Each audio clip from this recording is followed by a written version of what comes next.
Oh, yeah. Is it Saturday already? Have we made it through yet another week of Star Wars news? And wow, has this been a crazy week? I mean, we started the week with this Mando beer commercial, if we're being honest, a Budweiser commercial for the Mandalorian and Grogu movie at the Uber Owl, because you can't say the names of the stupid game because they trademarked it like idiots. We started the week with that. We've had some insane stuff about the Mandalorian and Grogu this week, and we have even more merch leaks and leaks that indicate that fan favorite characters are coming back for this movie. And if that's not enough, we even got a trailer for Star Wars Galactic Racer, and the GOAT himself, Ben Quadinaros, is back. Yeah, that's right. We got a lot to get into and not a lot of time. So without further ado, let's dive into all of it. What's up, everybody? How's everybody doing on this fine Saturday afternoon? It is February 14th, and if many of you don't know what that means, it means it's Valentine's Day. So, of course, in the Star Wars universe, there's plenty of love to go around, although it does always end pretty terribly. Padme and Anakin. We don't talk about that one. Even Leia and Han. Doesn't end very well. But it is Valentine's Day, so happy Valentine's Day to all of you, chat. And we got a fun one today. We got an absolute fun one today. Director Jon Favreau has finally given us something with this Mandalorian and Grogu movie. The merchandise has been released publicly by Lucasfilm themselves, and there's been even more leaks that have confirmed that one fan favorite character is returning, but also indicate that there could be more on the way. Because with Mandalorian and Grogu movie, they've been keeping a ton of secrets, and we're just trying to figure them out.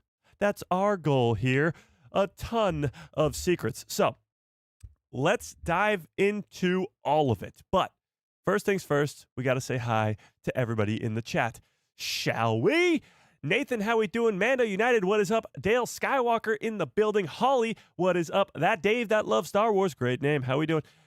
Starship 66, what is up? Star Wars nerd in the house. Fed, how we doing? Vegas Jedi in the building. Steven, what is up? Mr. Movie Guy, what is up? Papa Boz, how we doing? Giver, what is up? Darth Plagueis lives, how we doing? Sci-Fi Dude in the building. April, what is up? 50 Thunder, how we doing? All right, if I missed you, you know the deal. Just yell at me in the chat. Let's give everybody a nice little... Hello there. General Kenobi. Okay, so the majority of this live stream will probably be about the Mandalorian and Grogu, but you guys cannot let me forget to watch that Star Wars Galactic Racer game, because that video game, it is the first Star Wars multiplayer game in, I don't know, 8 years, since, I guess Rogue Squadron was technically multiplayer, but either way, pretty much since Battlefront 2, all the way back in 2018. Was it 2018? Whatever it was. It's the first Star Wars multiplayer game in a long, long time. And it's the return of two GOATs, not just Sebulba, we knew that was coming, but now Ben Quadinaros. So we'll talk a lot about the Mandalorian and Grogu, but don't let me forget about Galactic Racer. Don't let me forget about it, okay? That's your job, chat, for the day. All right, let's start with the Mandalorian and Grogu. I say we start with what Lucasfilm confirmed to us, like actually confirmed to us, and then we get into the leaks and what Jon Favreau had to say, because there's a lot. So I say we start with the solid 100% confirmed by Lucasfilm themselves stuff, and then we go into the leaks, okay? Sound good, chat? Okay, let's actually start with the poll. Let's start it with the poll. Why not? If you have not already, smash a freaking like on this stream. I don't know what the hell you're waiting for. What's up from Scotland? What's up, Cole? How we doing? How's it over there in Scotland? Where's everybody tuning in from today? Okay. Do you think we will see... I don't know how to phrase this. I'm going to phrase it completely differently, actually.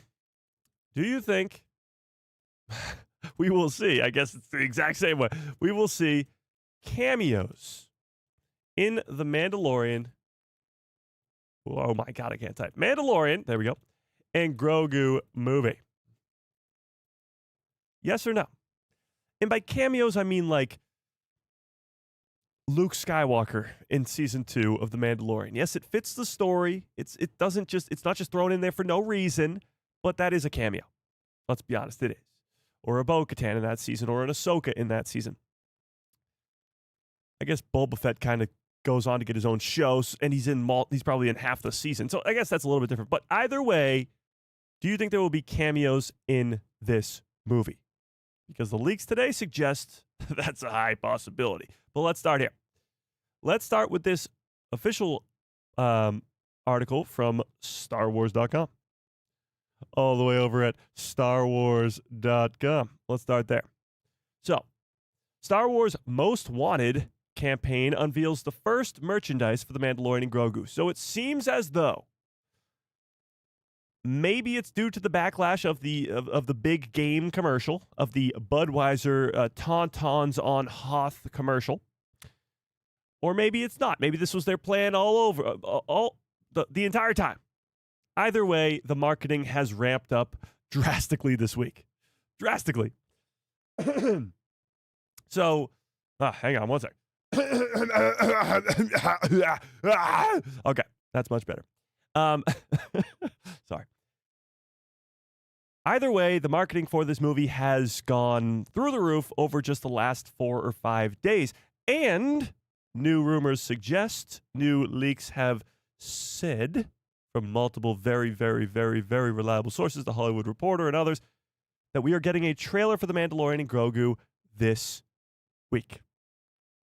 This week, or I guess this coming week, because Saturday is the end of the week, Sunday is the beginning of next week, I suppose. But a 2-minute full-on trailer, not 2 hours, but 2 minutes, 2-minute full-on trailer that will hopefully give us more of an insight into this movie. But let's take a look at this. So we won't read into all this, but the merchandising. So this is what Lucasfilm has confirmed to us. You got some pop figures. You got, of course, Din and Grogu. You got Grogu by himself eating what could be Mantel mix. And then we got Zeb Orrelios. Zeb Orrelios in the Razor Crest. I think he's a little too big, but we'll see. You got Grogu here, a little life-size Grogu. Honestly, looks horrible. Looks like nightmare fuel right there. What have they done to my boy? But continuing, we got AT-AT walkers that is controllable by a remote, and the AT-RT walker that we've seen from the Clone Wars, and now we're seeing it in this movie with Din and Grogu riding on the back. That is, again, remote control activated. Now, a lot of the toys, as you're going to see, revolve around Zeb, revolve around this snow planet, which could be Hoth, could be Ilum. I'm leaning a lot more towards Hoth after the Tauntauns and, the turret that looks like it's from Hoth and the fact that there's an Imperial base on Hoth. All lines are pointing to Hoth, but there's a little sliver of me that's really hoping that it's Starkiller base, or at least, Ilum that becomes Starkiller base. I'll get to that super chat in 1 sec. But a lot of the merchandising is about that Imperial base, is about the AT-ATs, is about this AT-RT, and stormtroopers and snowtroopers that would be on that planet as well. Here we got some what look to be kids' toys. Yeah. For the younglings, for the younglings. Then we got some Legos. Now, the Lego sets have pretty much revealed the most to us. So we'll get to it in a sec. But the Razor Crest is back, and now it has this yellow stripes on the side and a yellow top to it, just to show that it's different from the last Razor Crest. If we're being honest, that's the only difference. And it's Zeb's, from what we take. I don't know why Zeb is giving it to Din Djarin, but he is. He's a nice guy, he's being nice for some reason. But the Razor Crest is back, and of course, Lego, I'm sure it'll be quite expensive. Again, this is very scary. But he's got his Mandalorian, the Mudhorn signet on him in front and center too, not hidden under him anymore. More of this snowy planet. They even say right here, Ice Planet Chase. They really don't want us to know what this planet is called. They really don't. Well, let's start here. Tell me in the chat, what planet do you think this snowy planet is? Is it Hoth? Is it Ilum? Is it something else? Is it the snow planet from the Bad Batch, which I'm blanking on the name? Is it other snow planet that I can't think of at all? What planet do you think this is? Because clearly it's important. They would just tell us if it wasn't.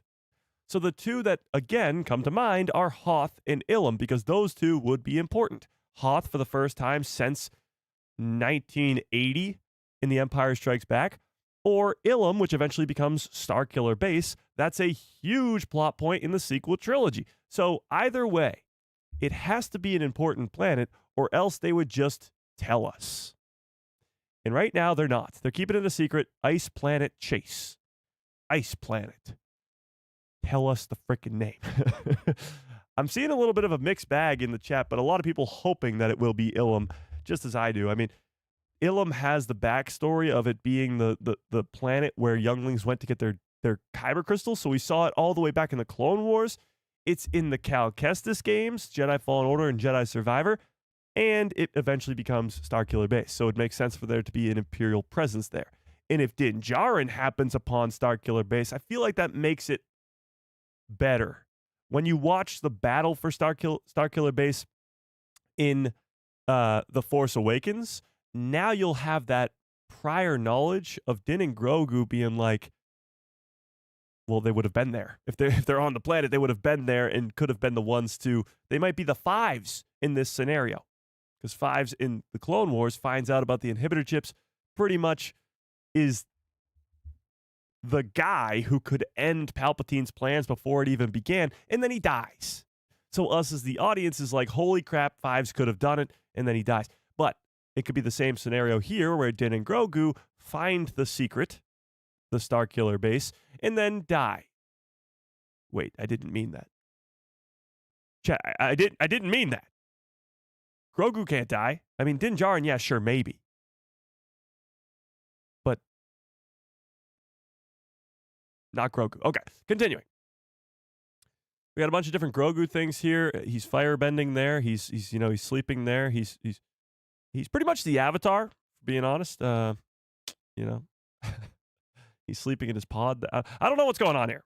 Pop Mart? Sure. A cookbook, of course, because who doesn't want to cook like Grogu? And I guess that's it. So this is all the confirmed stuff from Lucasfilm themselves. Cool stuff here and there, like, the Legos and creepy-looking Grogu figures, and really, really cool stuff. However, the leaked things are where we're getting the most of our information. We'll put it that way. So let's take a look at that, shall we? This was the perfect one. Yeah. Take a look at this. So this is the other things that weren't in that article. Take a look. So this is coming from Star Wars News Net. Mike, do you collect any TVC or Black Series figures? Judging by the fact that I don't know what TVC stands for, I'm going to guess it stands for totally very cool. But Black Series figures, I don't collect them per se, but I do have a ton of them because people, when you're a Star Wars fan, people gift you Star Wars stuff. Yeah. But, okay, continuing. The Mandalorian and Grogu just revealed how badly its toys will break your wallet. So it does feel like Star Wars is back again. The amount of merchandise and toys and Legos and everything that they have done for this movie over the last 48 hours clearly indicates that they're pushing this movie to be a big one. They know that it's going to be this blockbuster success and that Star Wars fans are going to want to go to their Target, go to their Toys R Us. Do Toys R Us even exist anymore? Go to their store in town and go to the Star Wars aisle and get a Star Wars toy. And this movie is making that possible again. It is. Look at all these toys. Take a look. So you got Black Series stuff, which we just sort of talked about, and they even got the prices here. 35 doesn't, I guess that's pretty bad. But we do get Din Djarin, and as confirmed months and months and months ago when we were looking at this, the sword that he comes with, and this new blaster, but we'll get to that in a second. But the sword is what he will be using in the gladiator arena to fight those chess pieces, the hollow chess pieces from the Millennium Falcon. Yeah. Okay. And then he also has this blaster, which is right here. A nice new blaster. It looks very Boba Fett to me. And we'll talk about Boba Fett later on. We'll talk about it. But Boba Fett, very Boba Fett-esque with that blaster. And again, on said snow planet. But I digress. Actually, wait, is that the... And there's an AT Walker destroyed behind him in this image. Continuing. We got Black Series of a Remnant Stormtrooper, or a bunch of different Stormtroopers. You got, your pilot here. And then your AT-AT pilot. You got, Imperial Remnant Stormtrooper. There you go. A lot of different Stormtroopers, yeah. And here we got our nice new AT-RT Walker, AT-RT Driver is his name. He's the one seen on the snowy planet. And we have snow troopers as well. Why does this guy get a cool little shin guard? Imperial Remnant Stormtrooper. Why does he have a cool brown shin guard on one leg? Why is he special? Okay, continuing. Now here's where things get really interesting. Colonel Ward, which again is the perfect reason why you don't listen to all leaks and scoops and all that, because they have been wrong before. We thought this character's name was going to be Colonel Bishop. Didn't happen. But Colonel Ward, Sigourney Weaver's character.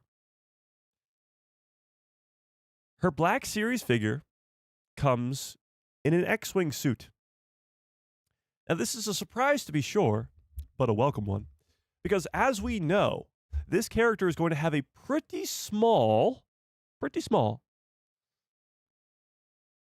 role in this movie. She was only on set for a couple of days. And yet in the trailer, she is there to sort of be the character that puts Din and Grogu into their mission. She's at the Adelphi base, not wearing this outfit. However, we did learn at Star Wars Celebration that she was once a Rebel pilot. Does this mean we are getting but does this mean we are getting flashbacks in this movie to the time of the rebellion?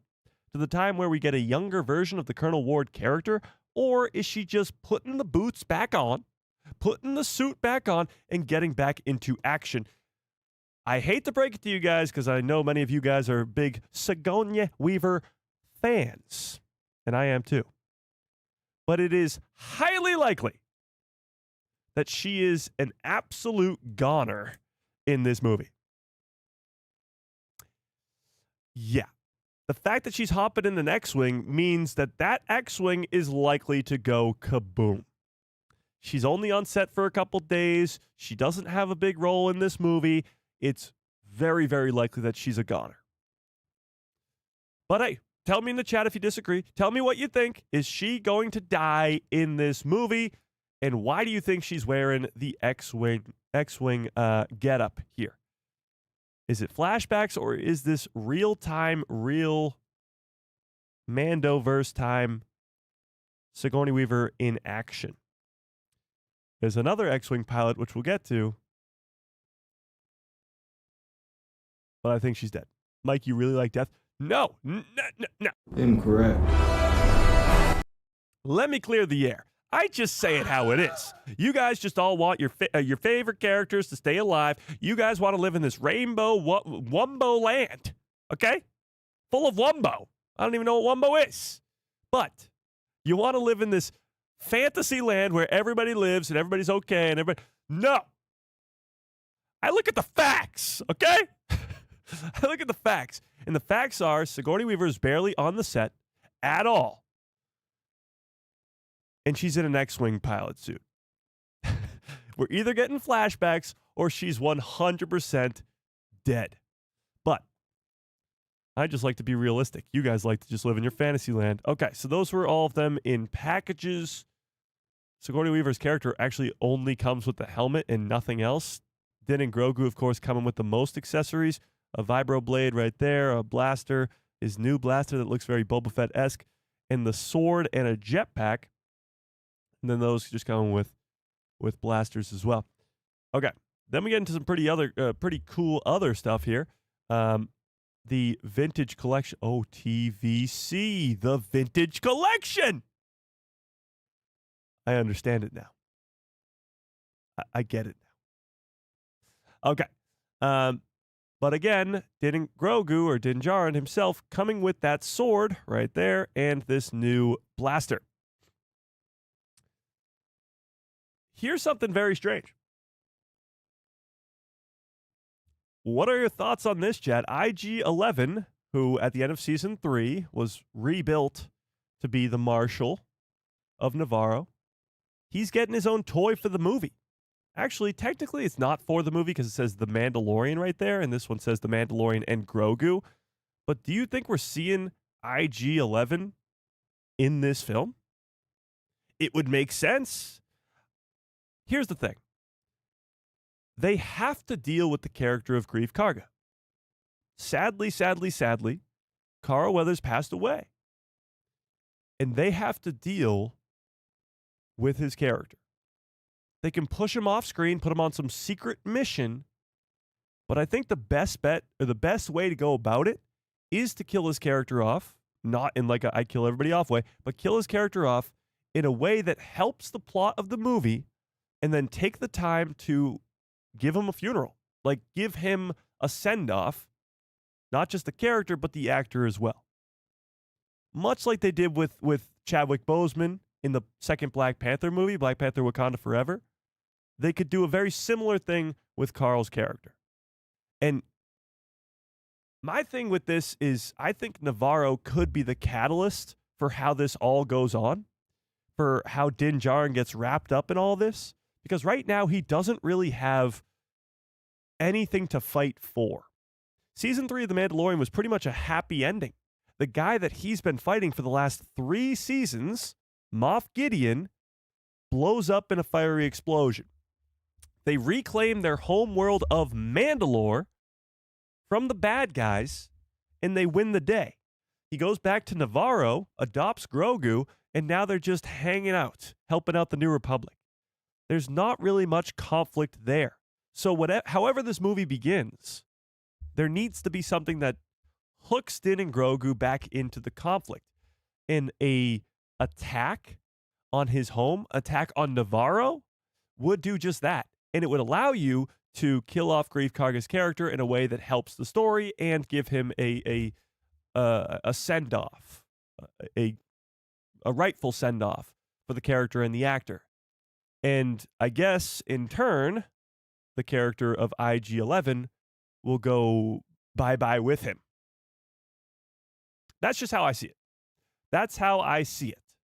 But tell me what you guys think in the chat. Is that something you could figure out? What do you think?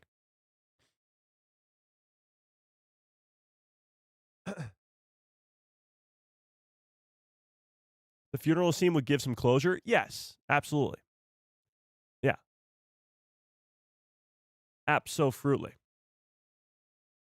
You guys know your own streamer? That you have no idea what he stated? I don't know what you're saying. He said originally that it'll make $2 billion and then wrote it back to $1 billion? Oh, this movie's going to make $1 billion. Hang on, let me clear the air. I've said this time and time again. This movie will make $1 billion. I have very, very little doubt in that. It doesn't have to make $1 billion to be successful, but I think it will make $1 billion fairly easily. The $2 billion mark, I think it can reach. It is achievable if the movie is really, really good and rewatchable. If it has the multi-viewing experience where people go back and watch it time and time again. Not just the hardcore Star Wars fans, because I know myself, I'll go watch this movie at least 4 or 5 times, but for the normie fans, will they go back and watch this in its second weekend, in its third weekend? That's what will draw it to the 2 billion mark. Ron, who I've had on this channel many times, over the last couple weeks especially, is the one who says it's going to make 2 billion definitely. So maybe you're confusing me with Ron, but I mean, we do look awfully alike. Just give me the nice, I mean, Ron's got like the great Count Dooku beard going, but Ron is very on board the 2 billion bandwagon. If it's very, very good and very, very rewatchable, I think it'll make $2 billion, but $1 billion easily. Yes. We good? Good. Okay.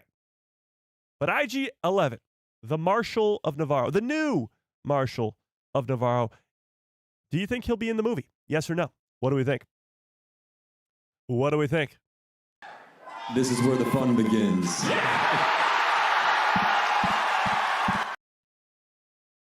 Thoughts? Thoughts?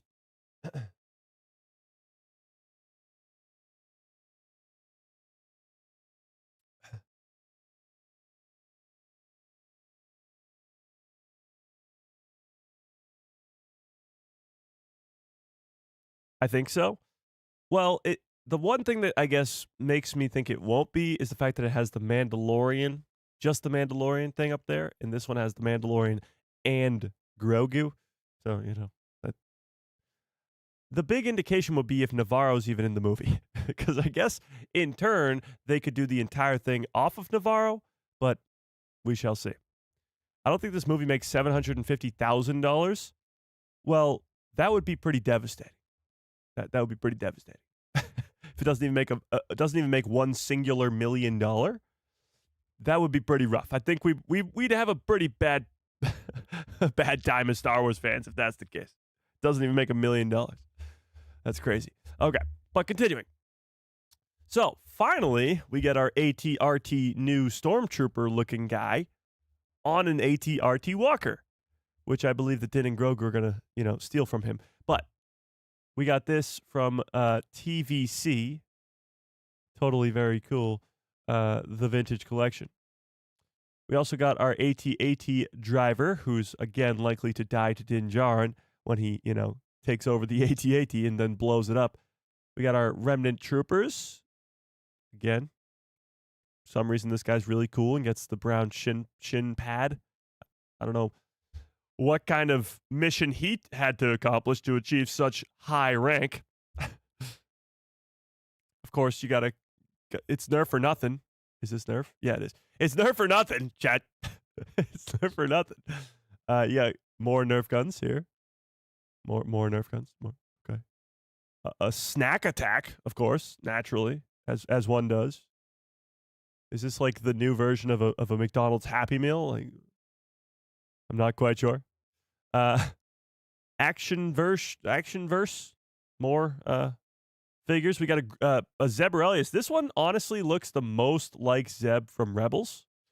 I know it's going to be very, very hard for them to pull off Zeb in live action. I know they did it in The Mandalorian Season 3, and they're going to have him in Ahsoka Season 2, so clearly they are very, keen on the way he looks in live action to put him in all these things, but does look very Rebels-esque in that. I don't know what this pink thing is. Maybe his... What the hell is that? I don't know. Maybe that's his... I have no idea. I don't know. What even is this? A jetpack there? The Beskar spear? I don't know what's happening with these guys. They make some weird stuff. Okay. Flamethrower, which we did see in action in one of the leaked trailers. Grogu, again, looking like nightmare fuel. He's wearing an Apple Watch, too. I'm not sure what's going on there. I guess Grogu got the Apple Watch. Fancy. Another AT-RT. Like, they're really focusing on this ice planet. Whether it's Ilum or Hoth or whatever, they're really focusing on it quite a bit with all these different toys. And then we got the Anzellan ship. We looked at this on Thursday's live stream, the Lego version of it, and we'll look at it again today. But the Anzellan ship, confirmed by yet another merchandise leak, and Grogu hanging out with the Anzellans inside of said Anzellan ship. The B-1 battle droid that was shown with the Lego set is not with this one, strangely enough, and neither is Mjolnir.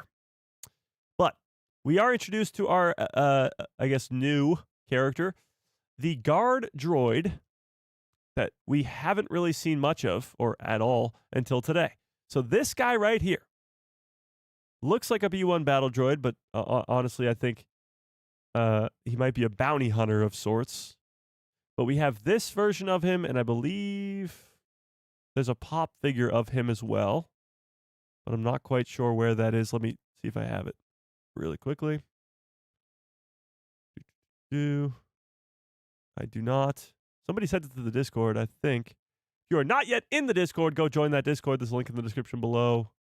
Go join it immediately. Oh, there it is. Max Rebo sent it because Max Rebo's the GOAT, of course. Let me open this. This guy right here. Mercenary Guard Droid. Sounds like maybe a bounty hunter to me. I don't know how he's going to fit into the... Oh, hang on. Let me fix that. I don't know how he's going to fit into this story for the Mandalorian and Grogu, but if you think that you think, if you think it twice, if you think you know anything about this Mandalorian and Grogu movie, think again. Because every single piece of merchandise, every little leak, every little anything that comes out about this movie goes, holy crap, we don't know a single thing about this movie. We just don't. We're going to talk about how Nal Hutta is involved in this movie, thanks to the cover of the art book. And of course, that's what the thumbnail of today's live stream is.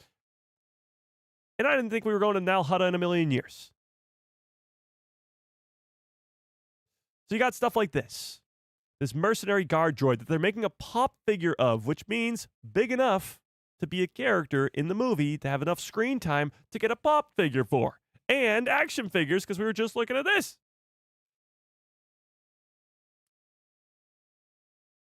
Pretty wild. So, if you think you thought you knew, if you think,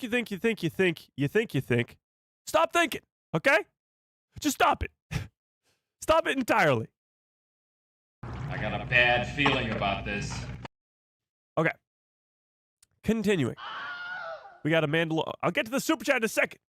Thank you, actually, for reminding me that that does help a lot, stream. So, yeah, thanks, stream. Droopy McCool. Monopoly, of course, because why not? For Mandalorian and Grogu. If you want to get really infuriated and hate the people that you, like, your friends that you play with, like, play Monopoly.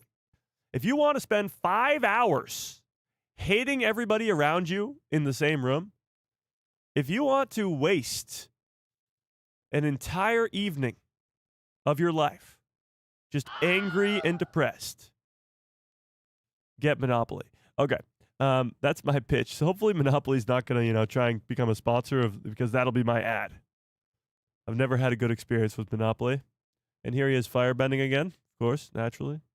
Then we get to some pop figures. Oh, I should have just kept scrolling because he's right there.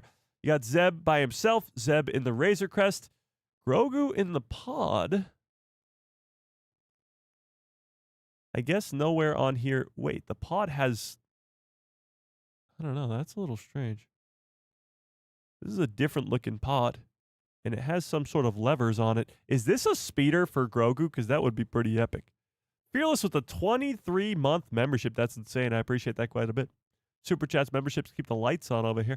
A bunch of different Grogus, though. You got him with his armor on and his Apple Watch on. You got him with the Montel mix, and you got him in some sort of weird-looking speeder. And then the two of them on the icy planet that has not been revealed to us yet.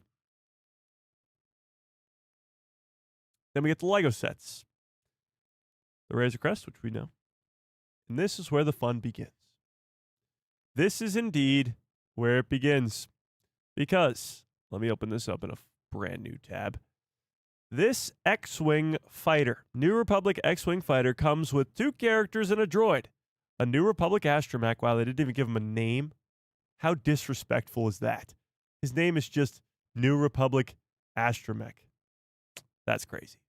But it also comes with 2 characters. And one of these characters... Oh, wait. Well, I guess you'll recognize both characters because one is Sigourney Weaver's character, Colonel Ward. But the other character is Carson Teva. Carson Teva. Now, that's a name I haven't heard in a long time. Long time. It's funny because they have gone to an insane degree to keep any familiar faces out of the marketing for this movie. anybody. I mean, in all honesty, we could be getting so many familiar faces, like cameos, so to speak, but just people we've already seen throughout the first 3 seasons. Grief Kargas, IG-11s, Boba Fett, Bo-Katan. I was going to say Cara Dune, but probably not.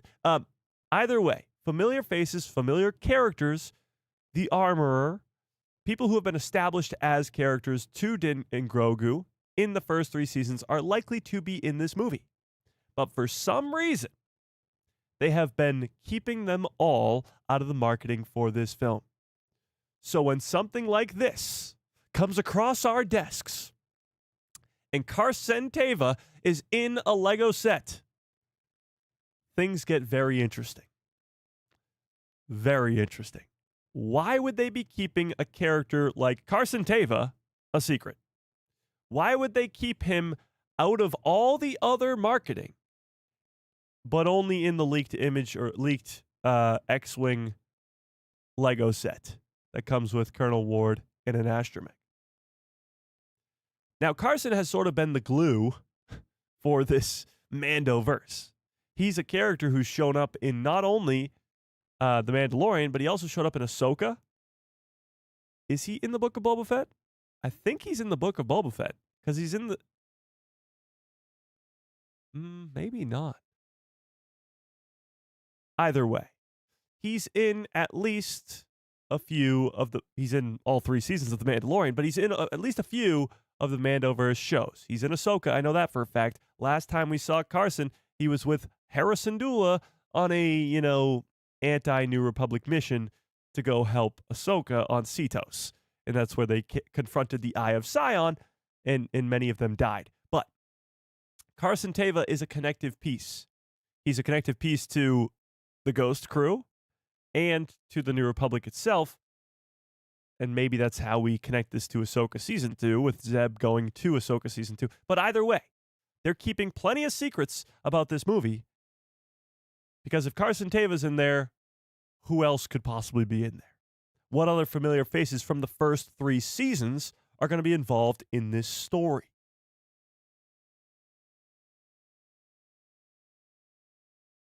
So here's my thing, and now I'll get to this. I'll get to this super chat that was sent so long ago. I feel Darth Plagueis lives with a very generous $5 holla. I appreciate that quite a bit. Says fan favorite characters: Boba Fett, Luke Skywalker? Question mark? Well, Luke Skywalker, probably unlikely. I'll just start there. Boba Fett, possibly. Now, here's the deal. When you open up the idea that they are trying to keep a character like this handsome fella right here. Oh, hang on. Yeah. Like this handsome fella right here, Carson Teva, a secret. You open the floodgates to anything is possible in this movie. We're going to talk about what Jon Favreau had to say and how he said that they have upped their game for this movie.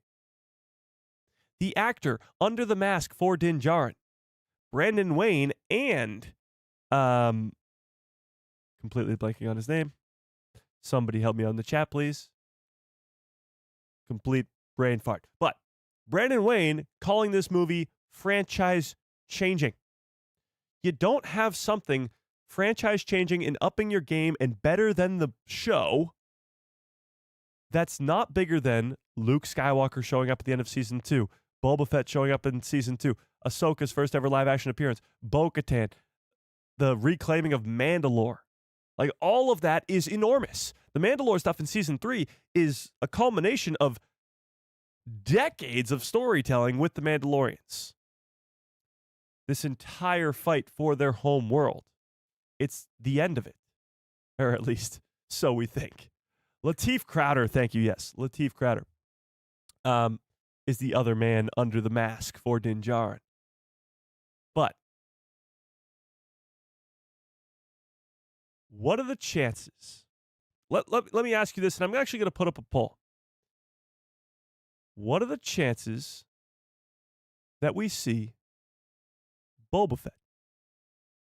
Let's start with Boba Fett, because I'm going to ask you some other characters as well. Do you think Boba Fett will be in The Mandalorian and Grogu. Yes or no? Because here's the deal. If it has to be leaked out there through a Lego set that this character is in your movie, Carson Teva, I love the guy. He's a cool character. He's saved Din Djarin's ass a couple times. If you need to leak out a Lego set to tell us that he's in this movie, they're clearly keeping secrets. So what's to say this guy's not in the movie? Boba Fett. Boba Fett dies in the movie. That would be a bold move, to say the least. Here's why Boba Fett will never die in the Mandalorian and Grogu movie. Because to many Star Wars fans, normie fans, you can call them whatever they want, whatever you want. But to many fans, they think Boba Fett died in the Sarlacc pit in 1983. They don't know about the Book of Boba Fett. They don't know that he came back in The Mandalorian Season 2. They just don't. They think this character's been dead for the last 43 years. So if you bring back Boba Fett on the big screen in The Mandalorian and Grogu, and then kill him off again, we are doomed. We are doomed. So no, I don't think he's going to die in the Mandalorian and Grogu movie. That's even if he is in the Mandalorian and Grogu movie.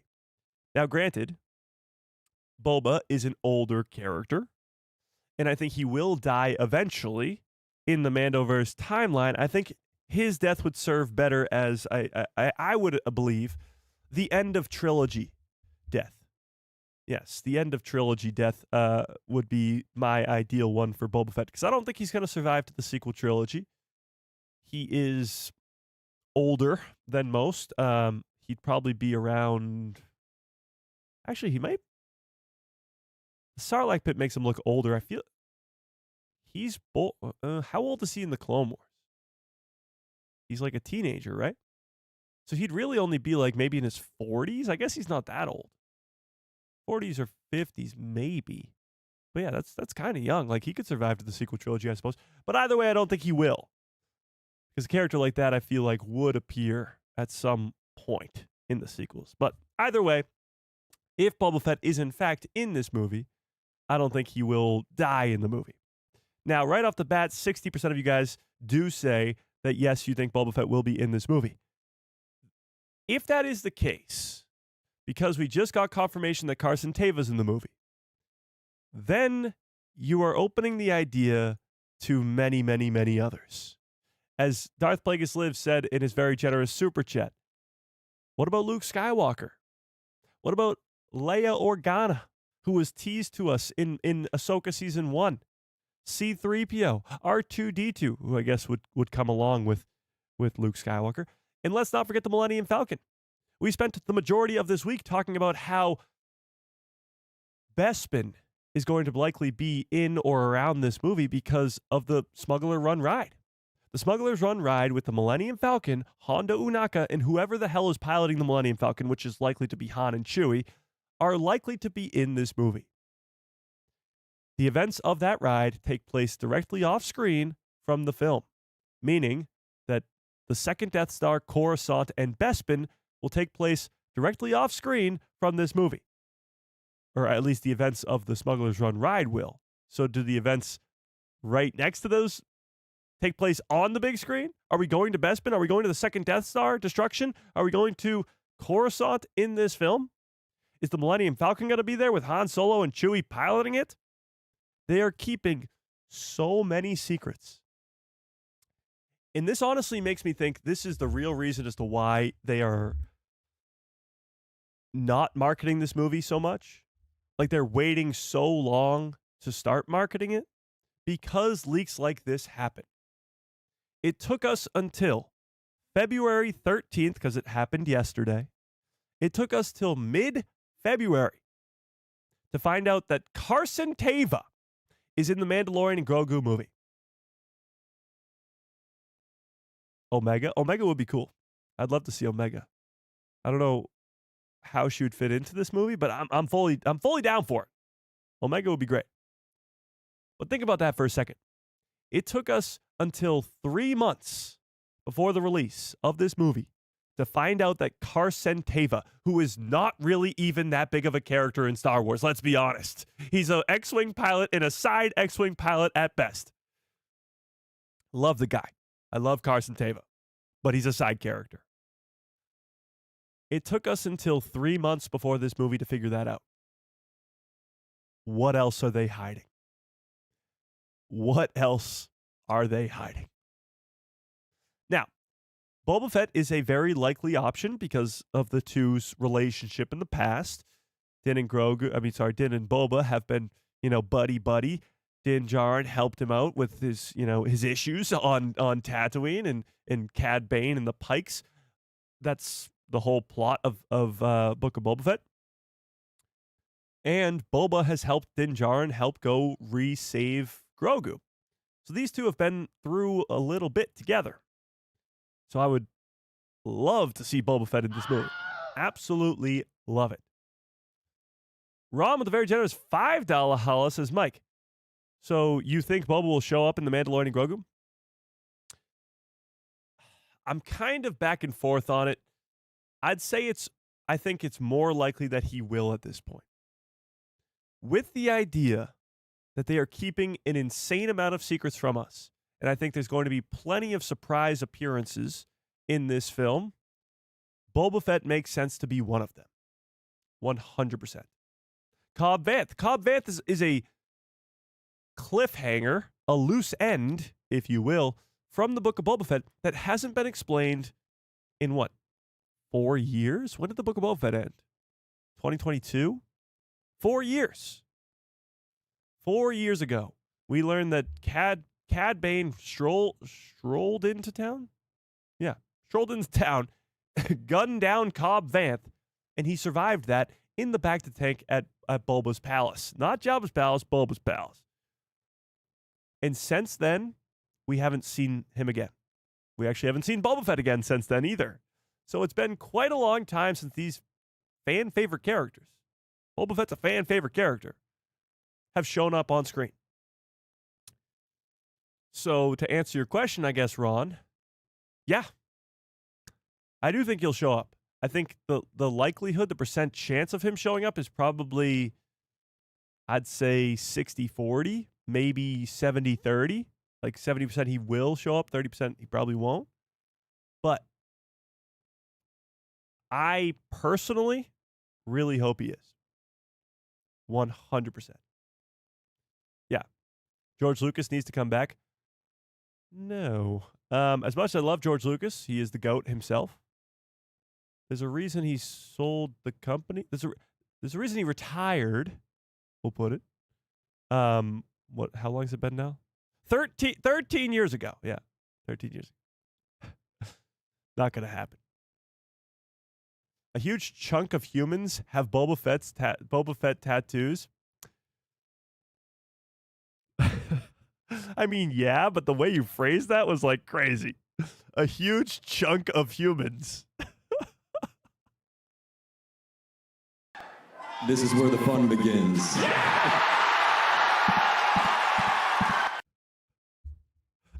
A huge chunk of humans. That was so good. But yes, absolutely. Boba Fett is a very familiar face and a fan favorite character. Like, he has been around for the last 46 years. And fans, normie fans, casual fans, whatever you want to call them, haven't seen this guy in 43 years since he fell into the Sarlacc pit. Yeah. I guess I'm a huge chunk.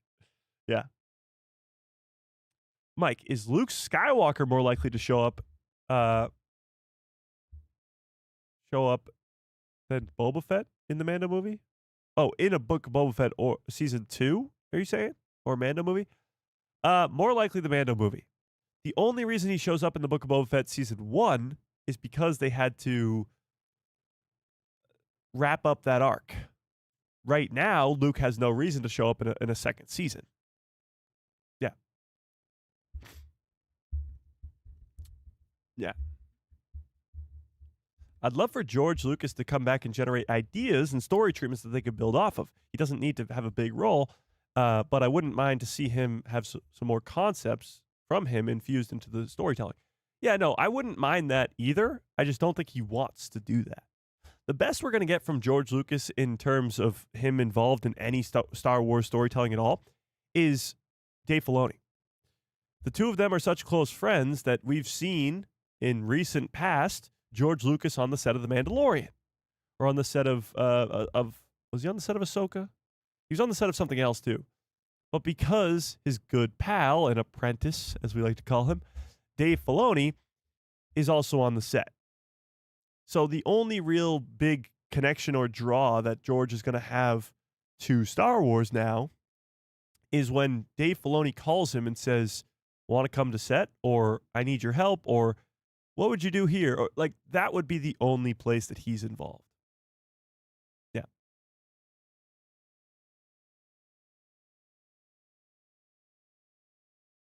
There's a better chance of Boba showing up than anybody else. I disagree with that statement, and here's why.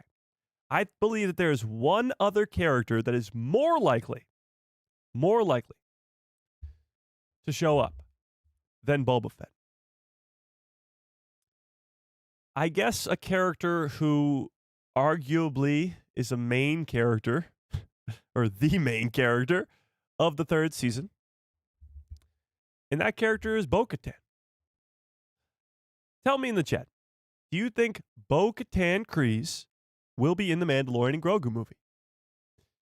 Let's not forget, the last time we met with Din and Grogu, which was now almost 3 years ago in 2023, he had just worked together with Bo-Katan to reclaim his home world of Mandalore from the Imperial Remnant. Bo-Katan got the Darksaber back. The Darksaber was destroyed. But either way, she was a main character of this show. It makes almost no sense to have the Mandalorian story continue with Din Djarin and not have the other Mandalorians be involved in that too. Or at least brought in at some point. Like if Din Djarin needs help, it can be a solo adventure, but if he loses in the end, he's going to have to call for reinforcements. And the reinforcements he's going to go to probably first are the Mandalorians. Are Bo-Katan, the armorer, and his friends and his family before he goes to Boba Fett. No offense to Boba Fett. I don't think the Vespa gang are as good as a backup or as good as reinforcements as a group of Mandalorians. Even though there aren't that many of them, there's still more than the, 5 Vespa gang members that Boba Fett can provide. So, to me, I think he would go to the Mandalorians first. And I always go back to the Katie Sackhoff interview, where she is asked if she's in the movie, and her response is, "I have not been in the armor in 2025. And then someone points out to her that filming ended for The Mandalorian and Grogu in 2024. And then she just starts laughing and smiling uncontrollably because she got caught in 4K, as the kids, the hip, cool hipsters like to say nowadays. She was caught in 4K. But not just the interview and all that. It just makes sense for this character to be in the movie. If this is going to be a big, first of all, if it's going to be a trilogy, if it's going to be this big story that revolves around the remnant of the Empire and Mandalorians, this Mandoverse characters, which are Din Djarin, Grogu, Bo-Katan, Boba Fett, and I guess the Book of Boba Fett characters like the Vespa Gang and Fennec Shand, Skeleton Crew cast, and Ahsoka cast, the Ghost Crew and the New Republic. That means Bo-Katan and the Mandalorians are a huge part in that. Huge part in that. So it makes so much sense, not just with the Katie Sackhoff interview, but add in the Katie Sackhoff interview. It makes so much sense that we would see this character in the movie. But tell me in the chat, and while you do so, let me actually put up a poll. We'll end the Boba Fett one, and we'll put up this poll. Hang on. Execute Order 66. Not the button I meant to press, but either way, it works. It works, I suppose. All right. Whoa. What are the chances of that? Are you serious? Are you seeing this, chat? I just accidentally pressed the Order 66 button when I meant to press the This is where the fun begins button. And this poll, do you think Boba Fett will be in The Mandalorian and Grogu? 66% of you say yes. That. Buy a lottery ticket tonight, chat. It's happening. It's happening. But don't actually, because I'm not responsible for that. Okay. Do you think Bo-Katan will be in The Mandalorian and Grogu movie? Yes or no? Yes or no? What do we think?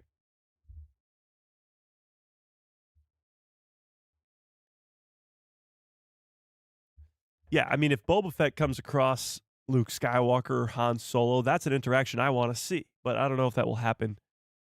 I don't know if that will happen in the actual movie. Yeah. We shall see.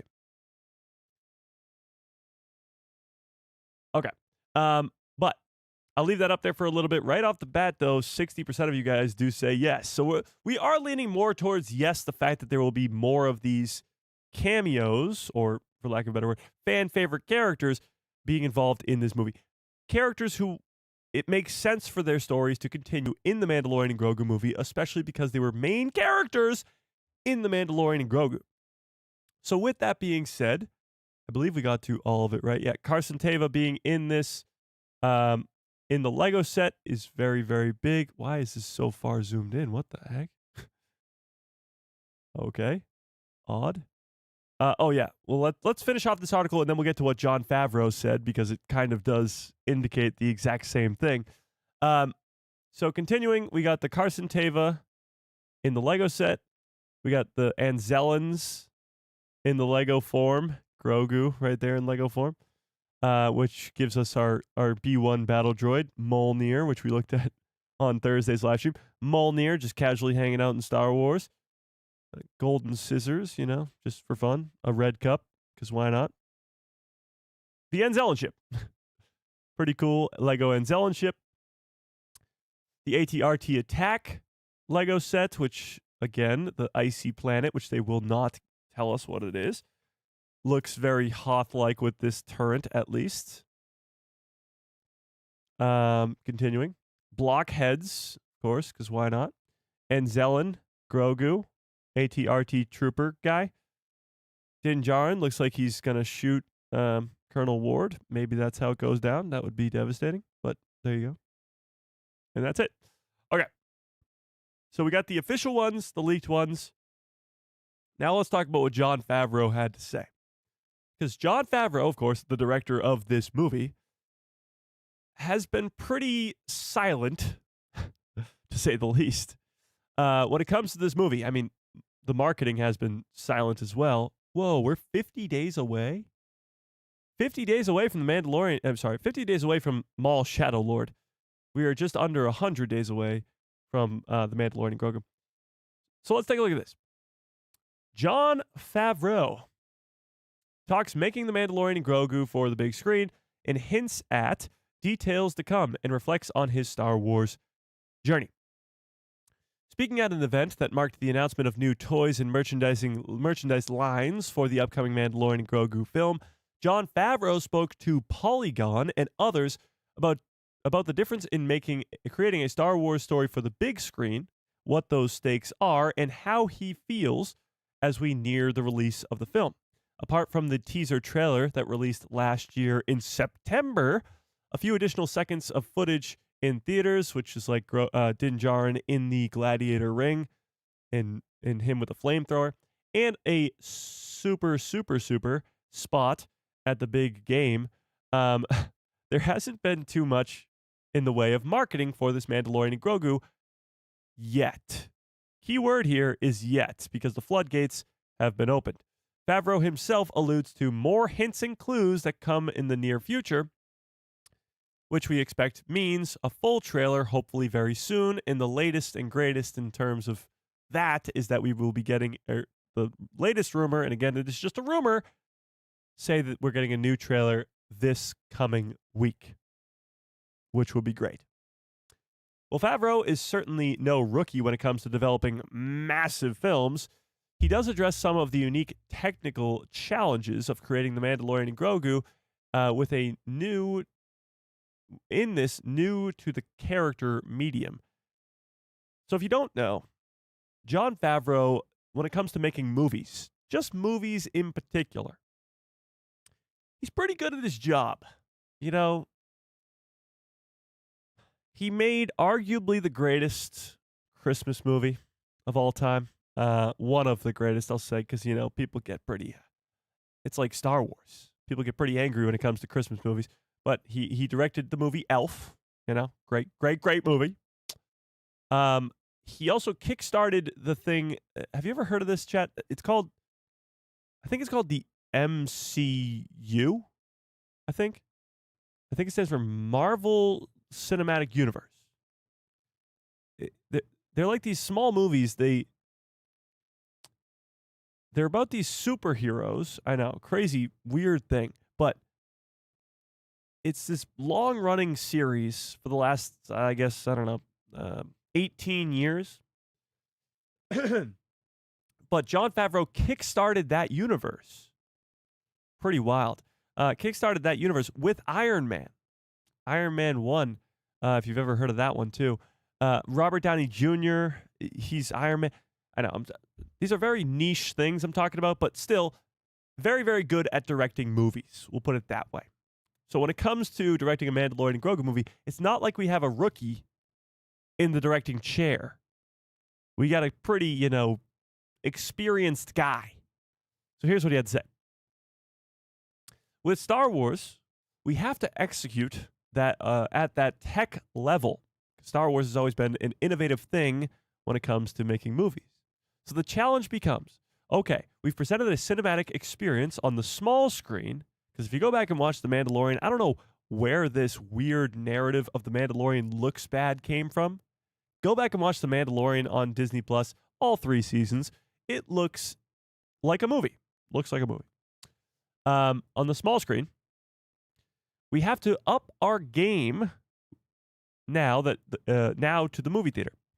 That means taller aspect ratios for IMAX, because this is forged for IMAX, building sets to take full advantage of that, making the visual effects for of the quality and caliber that we have to notch everything up, and then storytelling as well. We have to up our game in everything. Visual effects, storytelling, all of it. Up the game. And that's what they did. Now, the biggest thing for me is storytelling. To up your game, I know it's a very divisive season, that 3rd season of The Mandalorian, but season 2 is just a freaking masterpiece. And to up their game from that, if this movie is better than that,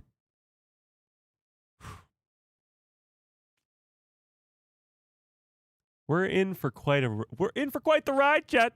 Beyond the technical differences, Favreau touches on the unique challenges of motivating theater goers in today's media economy. Obviously, the big thing is people don't want to go to movies anymore because it's too expensive, or because it comes to streaming very quickly, so they'll just wait for it. There's still plenty of money to be made in the movie theaters. That's been made very, very clear with stuff like Avatar 3 in recent past, or Zootopia 2, which I didn't see, but made over $1 billion pretty easily.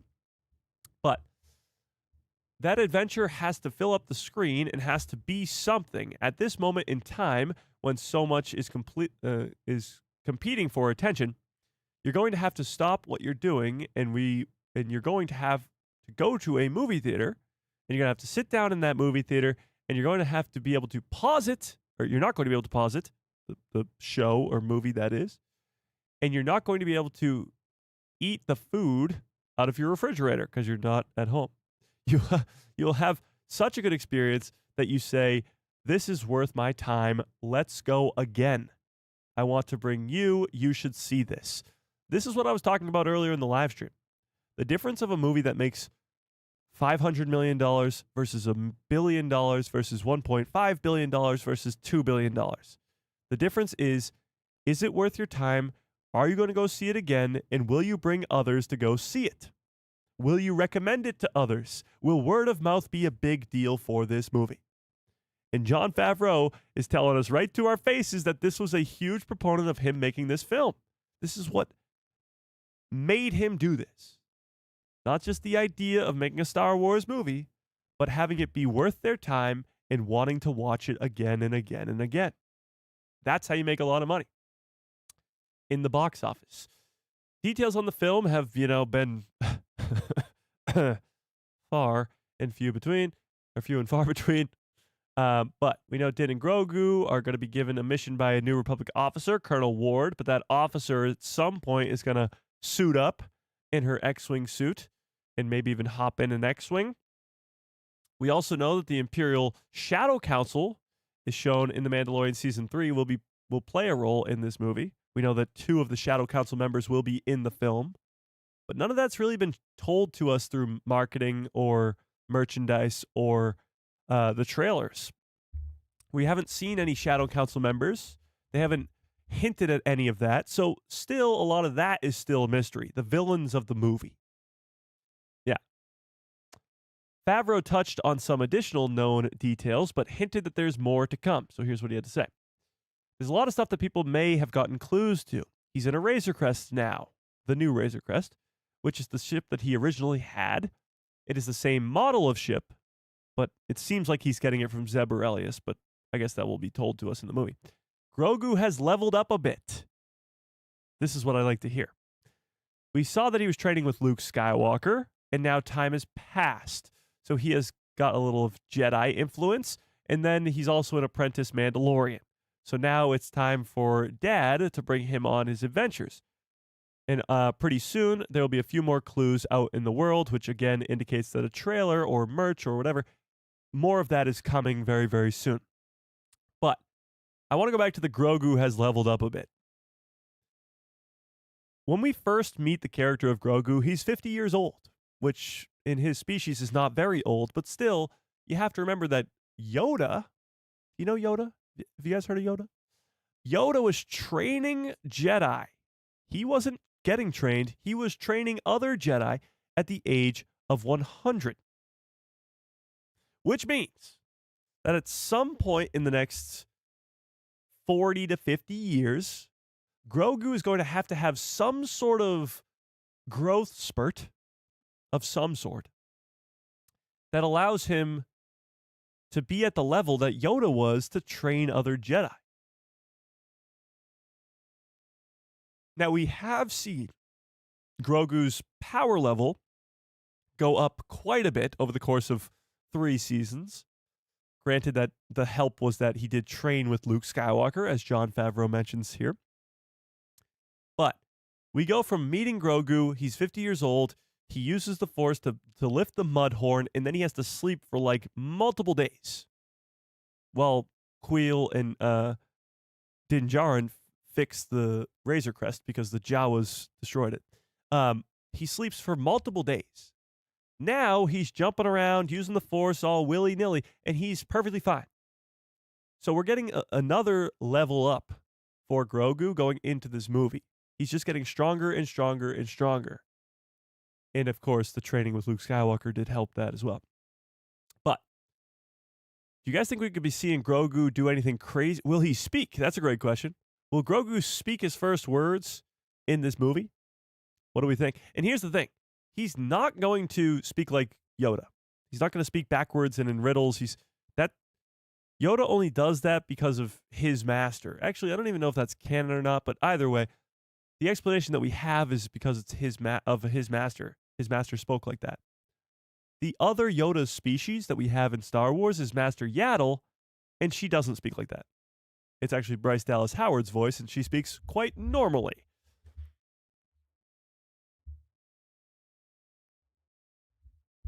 So will Grogu speak in this movie? Yes or no? And if so, what will his first words be? This is the way.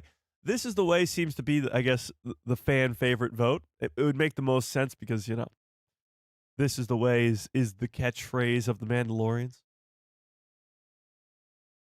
But what if his first words are like, I want to be a Jedi? Or something like, get me away from this guy. Yeah. He better and early on in the movie too? I hope so. I hope so. He almost says this is the way in Mando Season 3. Here's the problem, though. If Grogu speaks, what's his voice going to sound like? Because right now he's just like baby noises, He's just speaking in baby noises. So if he speaks, he'll sound like a young child, no? He won't be like, He won't sound like an old man. And he won't sound like Bryce Dallas Howard. That would be awkward. But it's more important than you think. Like when they announced the name of Grogu, that was a big deal. People were like, Grogu? Really? And it kind of got a lot of backlash. However, I'm sure his voice will get backlash regardless. They have like Jeremy Allen White voicing Stinky the Hut. Like who's going to voice Grogu?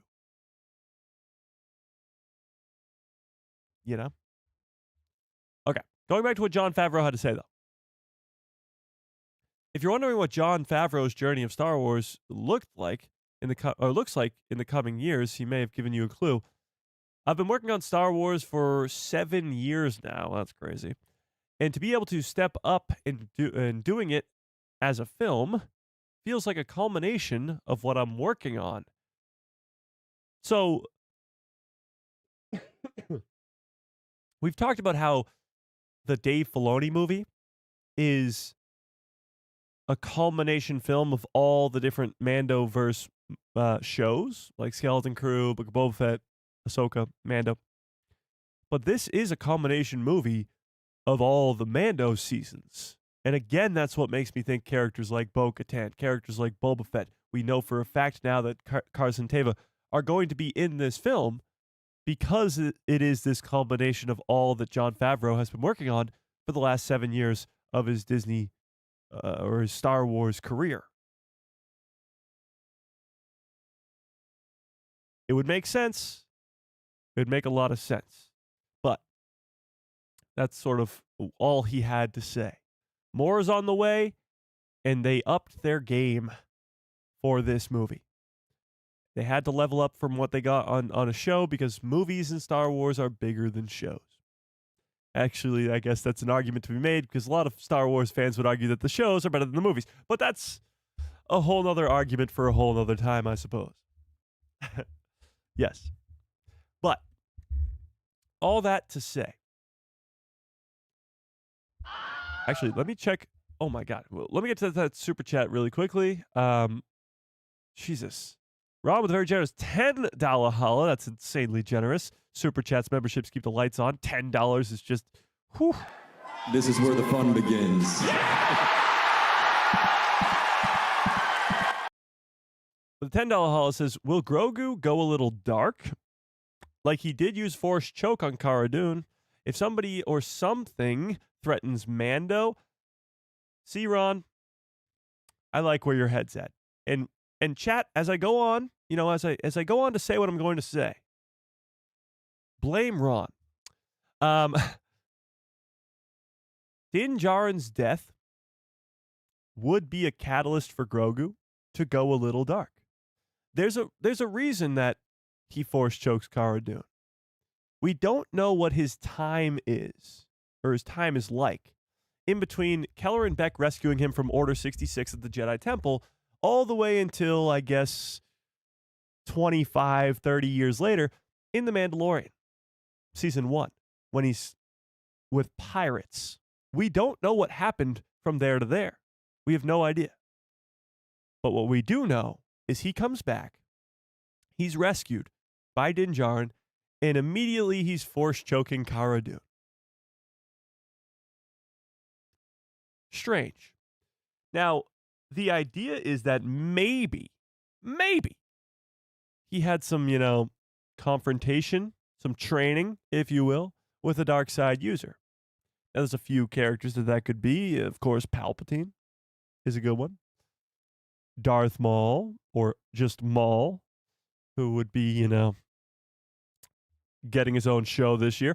However, Grogu has not shown a shying away to the dark side, and he chose to not be a Jedi and stick to his attachments, which is not the Jedi way. So if, in fact, some way, somehow, Din Djarin dies, let's not even say in the Mandalorian and Grogu movie this happens, but if he dies anywhere, it's not going to be good for Grogu. He's going to go down a dark, dark path.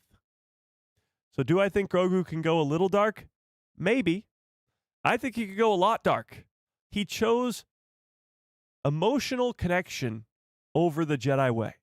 When that emotional connection gets severed, Din Djarin's death, which is bound to happen, whether it's now in this movie or later down the timeline, he's going to die before Grogu, and that will affect him greatly. Oh, so greatly. So, yeah, I think Grogu could go very dark, very, very quickly. Do I think he will become a Sith Lord? No, but we shall see. Grogu's going to kill Rey? That would be crazy. If the villain of the post-sequel world is a Darth Grogu, that would be wild. That would be wild. It's hard to picture. It is hard to picture a evil version of Grogu, but I guess you just have to go back and watch season 1 again in that scene of him force choking Cara Dune.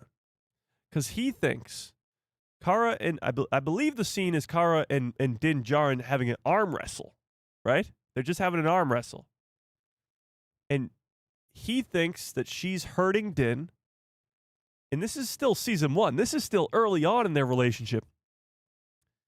And just because this person that he doesn't know is hurting Din Djarin, he force chokes her. Imagine what he would do if somebody killed his dad. It could get ugly really quickly. And with that, can I get some good cups, follow orders in the chat, please? Bum, bum.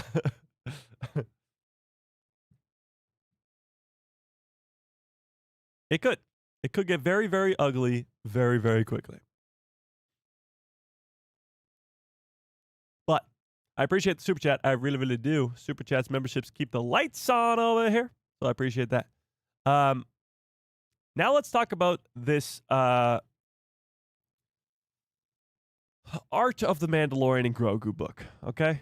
Well, actually, we'll talk about both of these.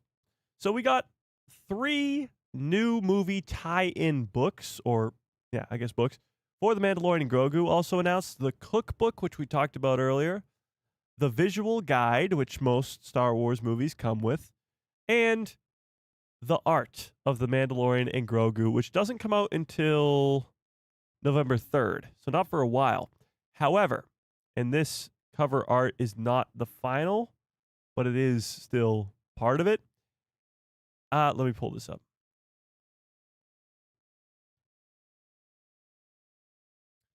As this indicates right here, the cover art for The Mandalorian and Grogu seemingly confirms that part of the movie will take place on Nal Hutta,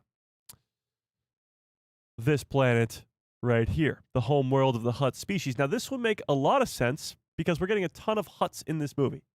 Now, it's funny that I mentioned that because in all the promotional, in all the marketing for this movie that we looked at today, which was a shit ton, Legos, action figures, Nerf or nothing, like we got a ton of stuff. In all of that, Stinky the Hutt, nowhere to be seen. The twin Hutts who are in the poster for the movie, nowhere to be seen.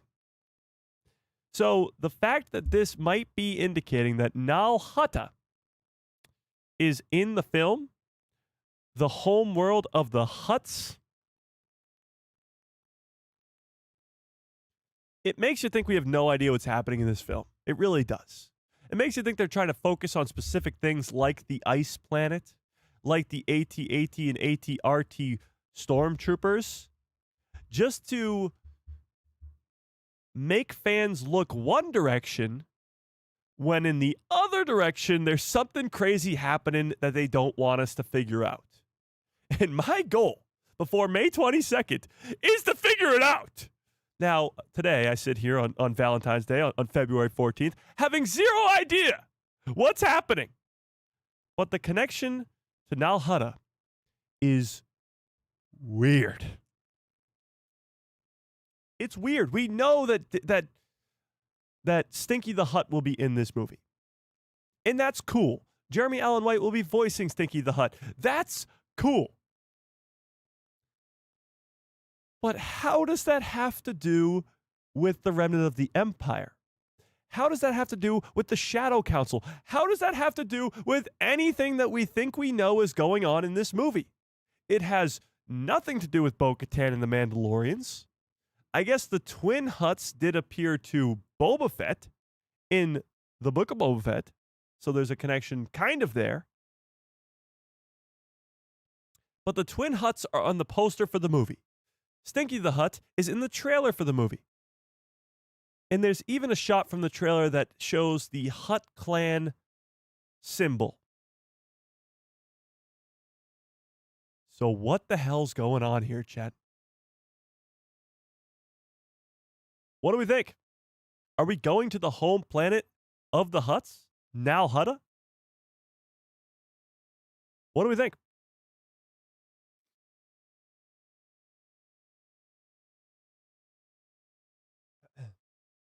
I think the ice planet is at the beginning of the movie. And right now, since all we have seen or has been with that ice planet, and that's what the toys are showing us. That would be very on brand with Lucasfilm.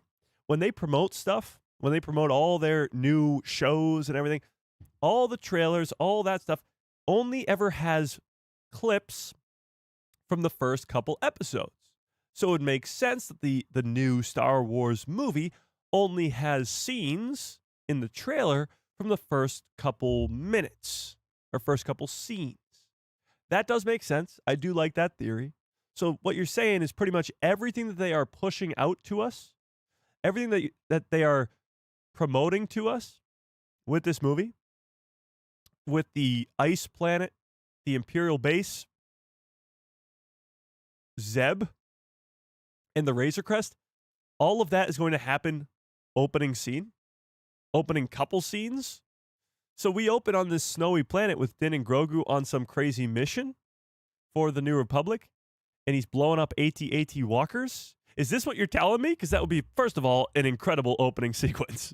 If that's how we start, even if it's Ilum, which would be insane in the Starkiller base, and that's where we begin. Or if it's Hoth. I guess it would be a little on the nose if it's Hoth, because an opening scene on a snowy planet, that's The Empire Strikes Back. And if that snowy planet is the exact same snowy planet, it'd be a little on the nose. But either way, I'd be down for that.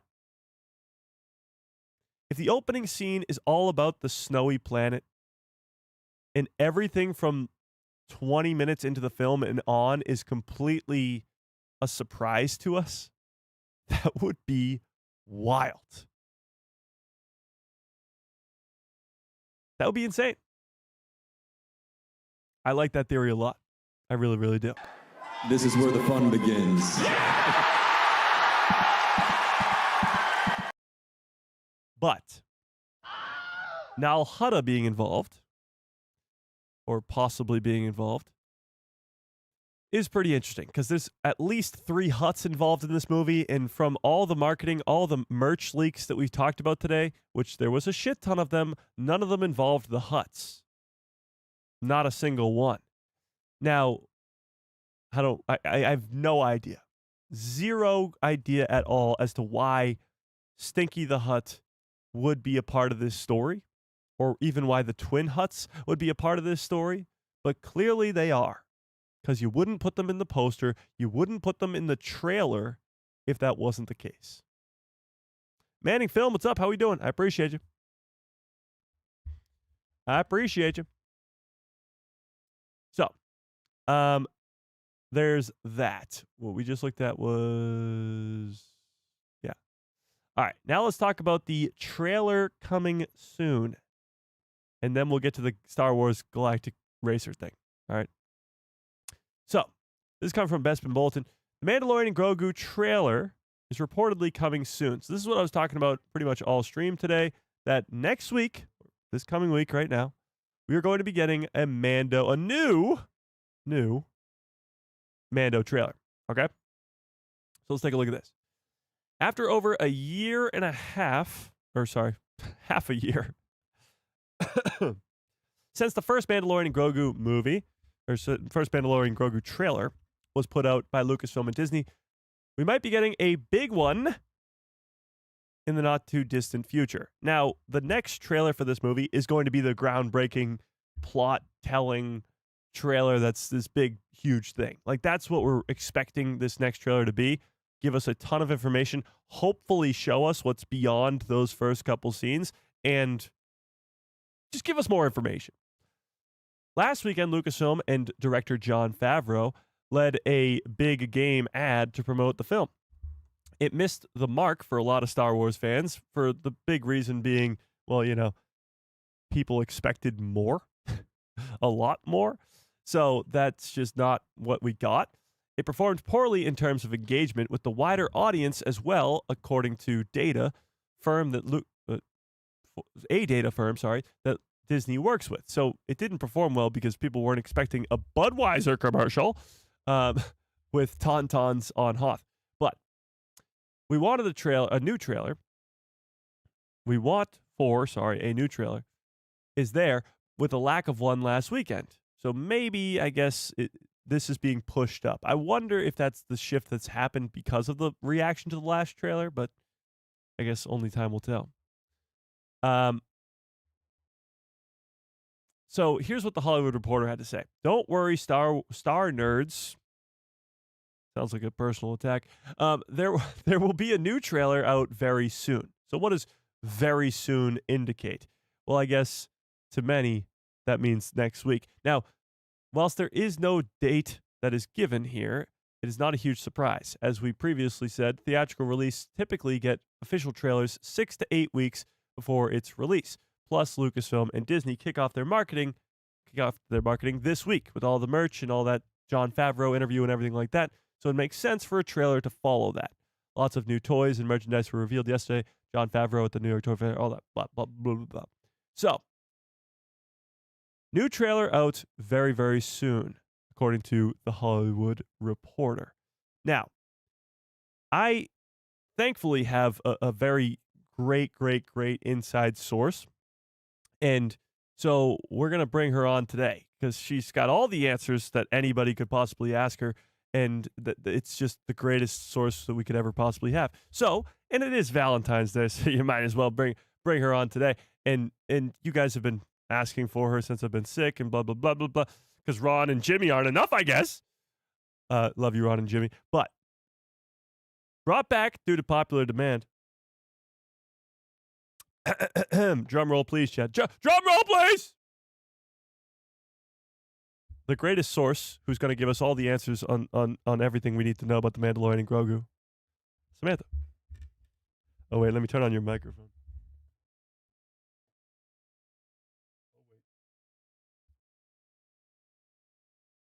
It might already be on. Say something. Oh, it's not on. Try again. Oh, you're so loud. Oh, sorry. Hello, everyone.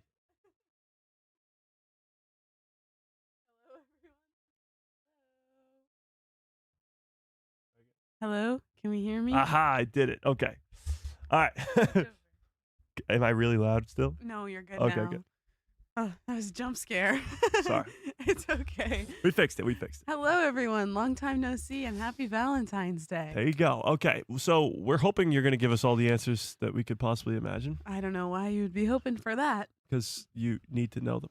All right. So what do you need I to guess we need to know when the next Mandalorian and Grogu trailer is coming.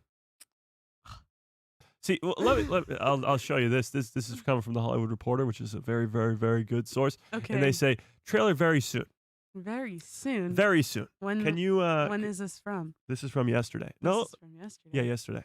Can you decipher very soon for us, please? Well, it sounds sooner than not that soon. So Very soon.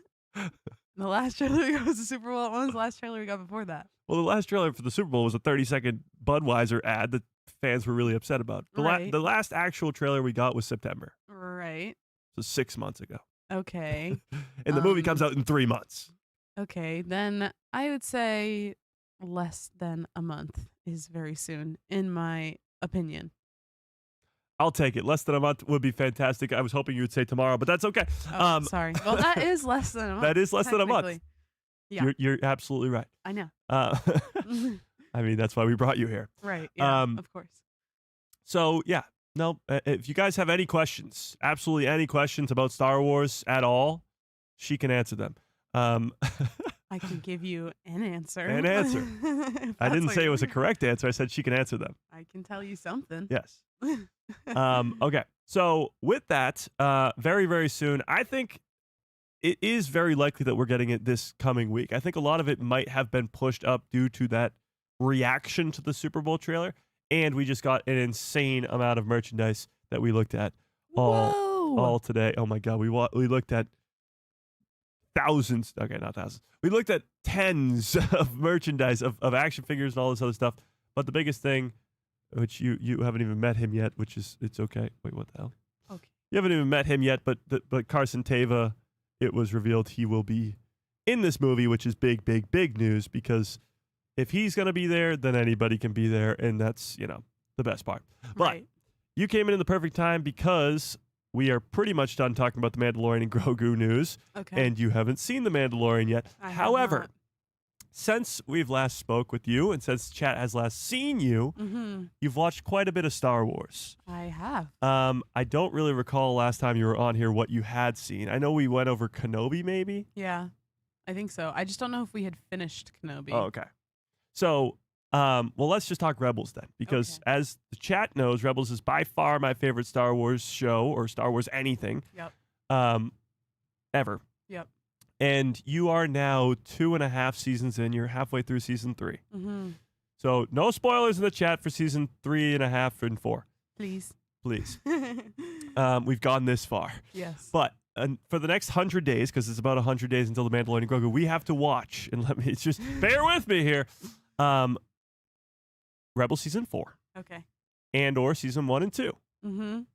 Rogue One. That's not too bad. And then A New Hope, Empire, and Return, the original trilogy. So we're good there. That's just movies, Movies are quick. Yep. Movies are quick. Quicker And than the then whole season. The Mandalorian. Mando season 1, 2, Book of Boba Fett. 3, Ahsoka, and Skeleton Crew. That's not that bad. Honestly, not that bad. Those seasons that I just said are all 8 episodes, so they're kind of short. Okay. It's not as bad as Rebels that is 22 episodes. It's not as long and drawn out, but it's good. It's live action stuff and it is good. So Rebels. Let's talk Rebels. Let's talk Rebels. So as I told you when we went in, that season 1 is sort of just laying the groundwork, getting used to the characters, and a lot of season 2 is that too.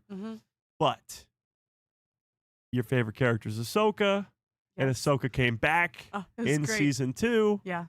What did you think of the Ahsoka? Well, what did you think of Maul coming back, which was great? And Ahsoka versus Vader on Malachor, and season 2 finale, part 1, part 2, Twilight of the Apprentice. Yeah. Thoughts? What did you think? Oh, I thought it was great. I loved it. Love Ahsoka coming back, of course. And then right after the temple falls on them, and the presumption is that Ahsoka's supposed to be dead. I don't believe that she is, because we have an Ahsoka show. So Spoiler. but I technically don't know as of right now. But I did turn to you and was like, she didn't die, right? Like, that's not. Yeah. I can't watch this if you're telling me that she died right now. But no, I thought it was great. I just hearing Maul's voice, I was like, I know what's coming. Yeah. And I had been making comments to you, I think, about Ezra being tempted by the dark side, and then here we have Maul. And I think one of the biggest surprises to you of that whole thing was Kanan getting his eyes slashed. yeah, so I kind of thought that something was gonna happen Yeah. with Kanan. You thought he was I gonna just wasn't die. sure. Yeah, I thought he was gonna die, but then you kept being like, "That's not what's happening here." Yeah. But I was convinced that something is gonna happen, and maybe something still happens. I don't know. I thought I got something a little spoiled for me on TikTok, but maybe I didn't. I saw a comment and it was like, "Oh, tragic Star Wars couples," and then Hera and Kanan were on it. But Mike is saying that's not the case. But I mean, maybe it is, tragic that he lost his sight. But Yeah, it no. seems like he's doing fine right now. Yeah, not he's that doing he can fine. see, but the Force allows him to be aware of things around him. I think Well, enough to yeah, get by. the early season 3 of him going to find the Bendu, and that's sort of what brings him back to reality a little bit. Right. But to that point, But yeah, I too. was shocked. We were both like sitting there watching it happen, and then I was like, wait, when did he even? How did that happen? Like, how did Maul catch him off guard? And he really just turned for a second, and then Maul came at him very quickly.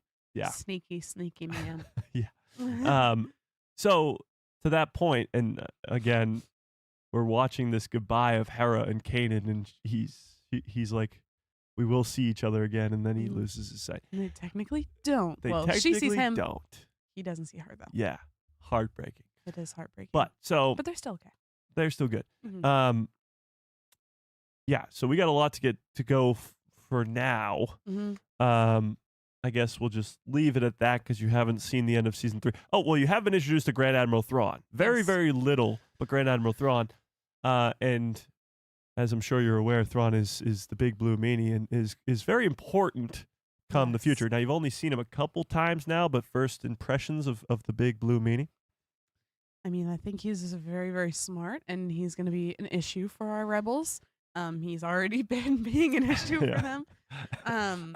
But he really seems like a strategist. He doesn't seem like a fighter.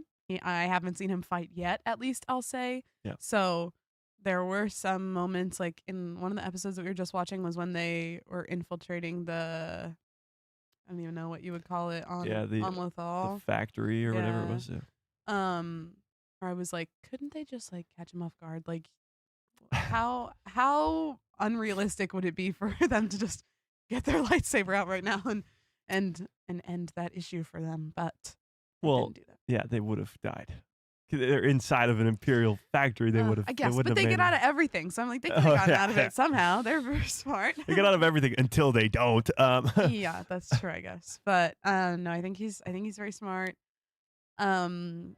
He just seems to be taking like more details, I guess, into account than anybody else is, and he's going in and studying their art and like he's really trying to understand the enemy so that he can beat them. Yes. Which seems to be working out for him. Yeah, no, Thrawn is a non-Force user versus Force users, and that's when you have villains in Star Wars, especially with Rebels. The first 2 seasons are Inquisitors and Vader, right? And then you go to a guy who doesn't have the Force or a lightsaber, so it's a difficult task for him, but he's the best. Okay, but enough Rebels talk before the chat spoils it all for you, or I spoiled it all for you. Mm-hmm. We'll get to we're going to watch this Star Wars Galactic Racer trailer as the GOAT himself. I told you this yesterday, but the GOAT himself, Ben Quadinaros, is back. You did tell me that. So this game has no release date yet still. It was announced in December, so it just was announced, but it does come out this year. Mm-hmm. We don't know when, but this is our official gameplay trailer, and it's a minute and a half, and it gives us some Ben Quadinaros. So take a look at this. It's a multiplayer game, which is great too, and we have some information about it. So we'll watch this and we'll go through. All right. Our newest racer has arrived! Welcome to the Galactic League! Since you're here, why not take part in a friendly exhibition race?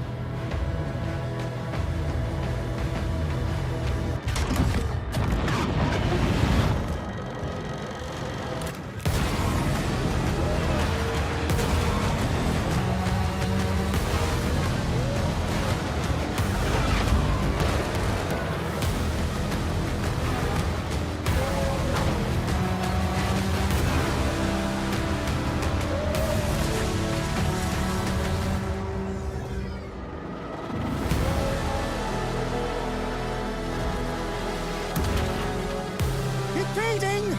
Impeding! If they weren't holding me back right now, I'd have you frozen in carbonite!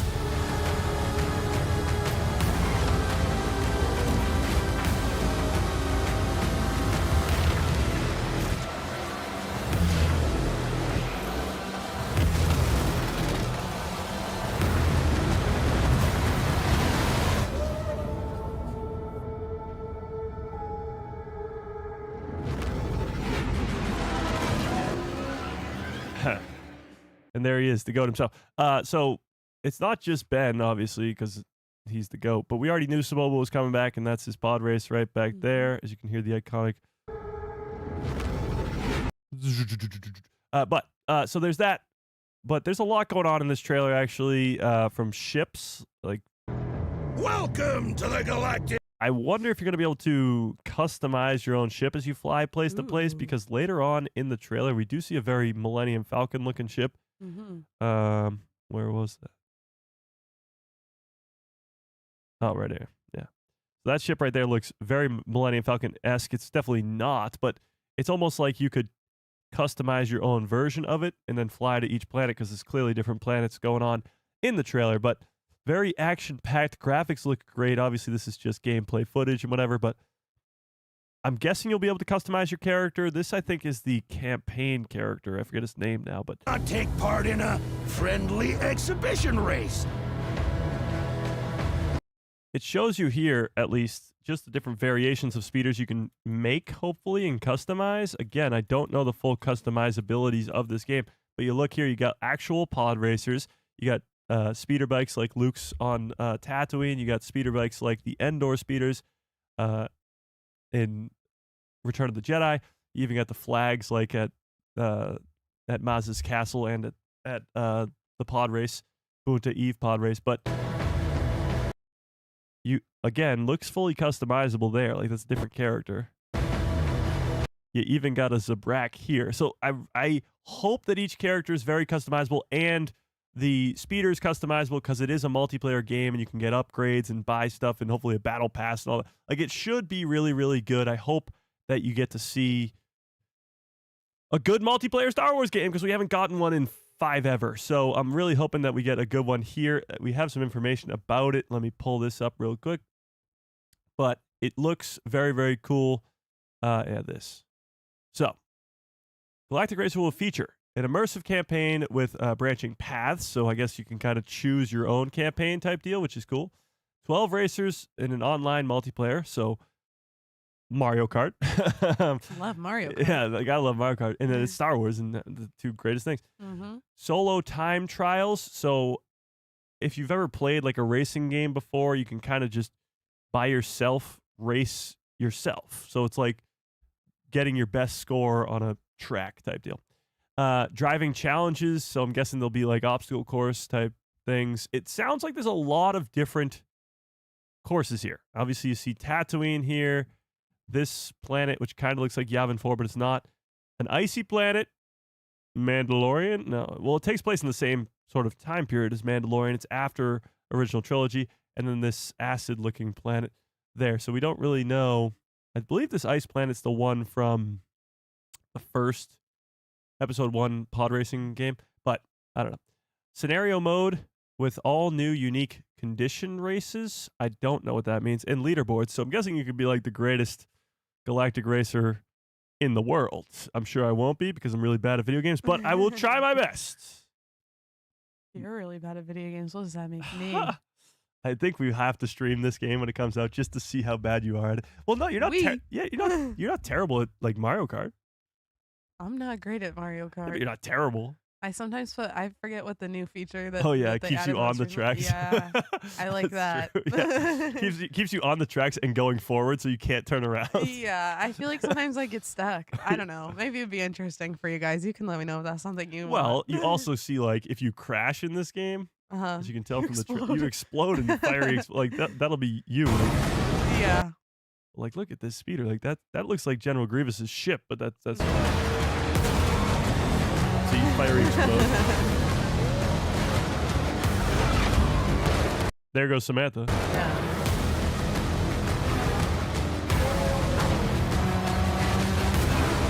Yeah.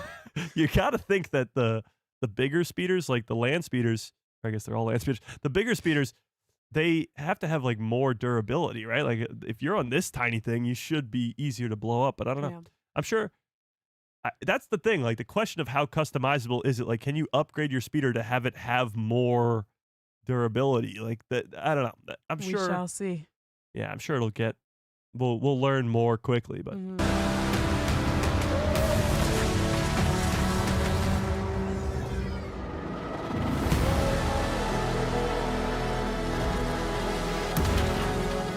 Impeding!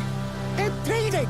If they Just kicks his head off. This does seem like to be part of the campaign type weren't deal. holding me back right now.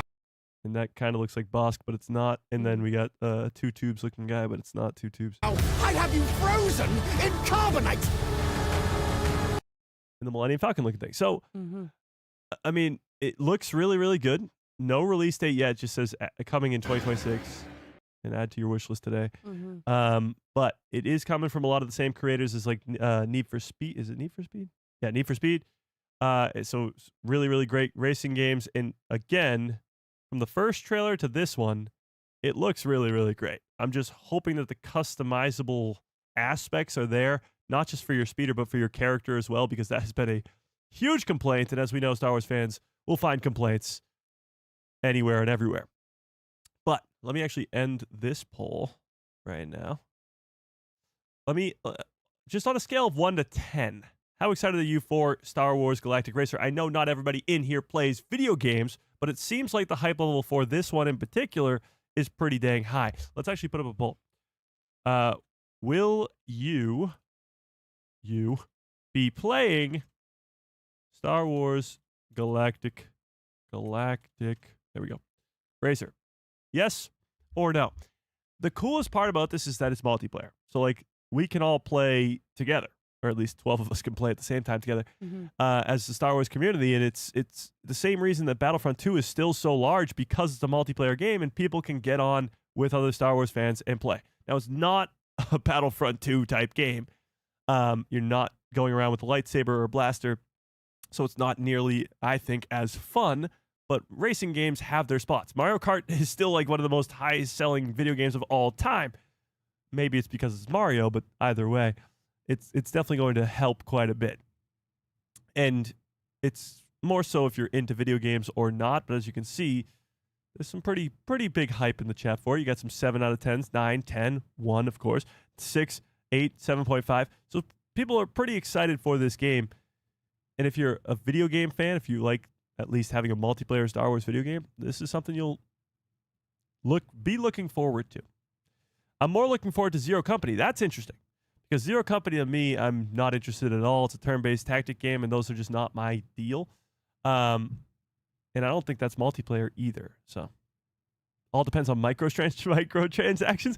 Well, I'm sure there will be. I mean, multiplayer games nowadays do not come without microtransactions. The only hope I have, I think the perfect, and now we're getting into video game worlds, but the perfect formula to having a video game is make it free and then have a battle pass. Have battle pass, have skins, like that. Because I have played Rocket League, Apex Legends, Fortnite. What else is a free game that I play a lot of? Either way, for the most part, Marvel Rivals I played a lot of last year, but the fall off of that needs to be studied. It's the matchmaking; it was horrible. But either way, the most fun games are the free games that you can get suckers to buy, a lot of microtransactions, and then because I haven't spent a dime on Rocket League and I've been playing it for almost a decade, so there's the best way to do it is Rocket League's not pressed for money. Fortnite's not pressed for money, and it's a completely free game.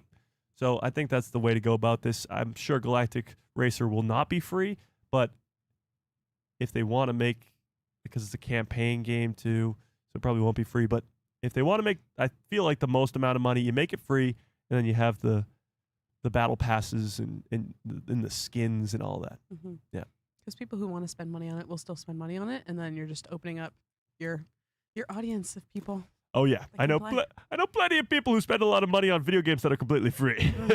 But yeah, yes, exactly. But I'm excited. That trailer got me really excited. The gameplay looks great, and fiery explosions, speeder bike races, and multiplayer Star Wars games. Sounds great to me. Sounds great to me. Before we get on out of here, I gave you we talked about the things you have to watch before we watch the Mandalorian and Grogu movie in 100 days. Yes. Of those upcoming projects, Mm-hmm. I'll take Rebels out of it because we're watching Rebels right now. Which Okay. one are you most looking forward to with the lack of knowledge that you have of any of them? You said Ahsoka is an option. Yeah, I guess. That one. Okay, that's valid. Okay. Ahsoka is really, really good. So yeah, that's a valid take. What else? Okay, so you got the original trilogy, Yep. the entirety of it. I mean, I'm excited to watch that again just Yeah. because I feel like when I watched it Yeah. originally, I was so detached from it. I don't know what happened. Andor 1 and 2, and Rogue One, Uh-huh. Mando 1, 2, 3, Skeleton Crew, and Book of Boba Fett, and Ahsoka. I don't know. I feel like everybody loves Mando. Yeah, So I mean Mando's a big one. I'm excited to see that as well. I would say Ahsoka's probably first, Mando's probably second, and then I guess the original trilogy. There you go. I like that list. I think you're gonna like Skeleton Crew a lot. Mm-hmm. You'll like Mando a lot because of Grogu. Yep. And you'll like Ahsoka a lot because of Ahsoka. Yeah. But yeah. Oh, you like Andor too, right? Isn't I like Andor? Andor a lot. I think that one won't be as your speed, or not your speed, but like as your liking. Mm-hmm. But it is really, really good. Okay. So I'm sure you'll like it regardless. But it's not more Ahsoka. I'll put it that way. Okay. She's not in it. What? Yeah, no. I'll save you that, because when we watched Andor season 2 week in and week out, as Jack can attest, we were sitting here going, Cal Kestis, Ahsoka, like all these characters who could show up, and it never happened. And it didn't happen. That's So we'll devastating. save you that trouble. All right, thank you. But yeah, I think that a lot of homework.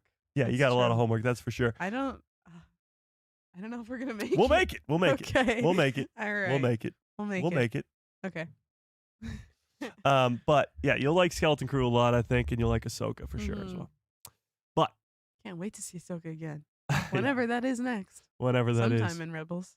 All right, but with that being said, I do have to get on out of here. Got to go finish up a short for today, so watch out for that at 5 p.m. Eastern Standard Time. And let's not forget, the GOAT has returned, Ben Quadinaros, and another GOAT has returned, Carson Teva. I guess not really a GOAT, but he's great. So he's back, and it could lead to many other familiar faces also being in the Mandalorian and Grogu movie as well. Mm-hmm. Trailer hopefully very soon, which means within the next month. Yes. At some point. Could be tomorrow. Maybe sooner.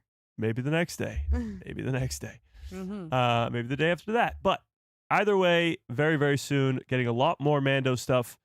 And the hype continues to grow as we get closer and closer. We are 50 days away from Maul Shadow Lord, so we're getting really, really close to a lot of great Star Wars content coming our way. Is that in our list of things to watch?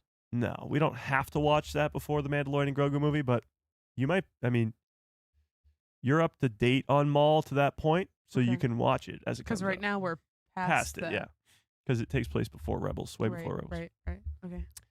So, as you have seen Maul, where we first meet him in season 2, is on Malachor 5, Mm-hmm. that Sith planet, and he's sort of stranded there. Yep. And the Inquisitors are looking for him, and they call him the Shadow. Mm-hmm. So, at some point from season 7 of of Clone Wars, to where we see him inRebels, like a lot happens. Mm-hmm. He builds his criminal Well, and don't underworld. we see him in Solo, yeah. So he builds his criminal underworld. He's the leader of the Crimson Dawn. And then at some point that all collapses and he ends up on Malachor 5 by himself Mm-hmm. in a last-ditch effort to create to get that holocron to power that weapon because he Yeah. wants to kill Palpatine. Mm-hmm. So a lot has to happen in Maul Shadow Lord to get him to that place. Should make for a good show. It should indeed. Mhm. But with that being said, smash a freaking like on this stream if you have not already. Hit that Mhm. subscribe, hit that bell to get over that. You got it. Yep. They know the deal. Okay. So smash a freaking like on this stream if you have not already. Appreciate all the super chats today. Shout out to Ron, Darth Plagueis Lives, Fearless, for the very generous super chats, membership stuff. Appreciate it. And yeah, round of applause for our very great, all-knowing guests today with the very, very insider trading of the Mandalorian and Grogu stuff. Of course. Freak Zeke, what's up? How we doing? Yeah, I guess that's all I got. Do you have any words of wisdom to end the stream? That was great. Okay, may the force be with you always.